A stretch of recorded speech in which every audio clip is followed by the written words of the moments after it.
Everyone, আজ সন্ধ্যাবেলায় আমি রেডি হয়ে গেছি বইমেলা যাওয়ার জন্য। 18 ডিসেম্বর থেকে শুরু হয়েছে আমাদের কৃষ্ণনগরে বইমেলা। না না, আমি একা যাচ্ছি না, আমি বুনু আর সীমা মিলে।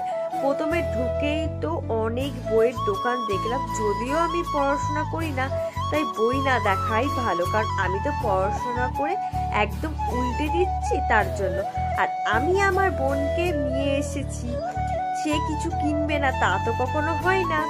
উনার একটা স্টিকার বুক খুব পছন্দ হয়েছে, আমাকে বলল দিদি কিনে দে। আমি বললাম নাও। তারপর সীমা একটা গল্পের বই কিনলো। অনেক বইয়ের দোকান ঘুরে ঘুরে সীমা একটা গল্পের বই কিনেছে। তারপর আমরা একটু কিছু খাওয়া দাওয়া করে তো বাড়ি চলে এলাম।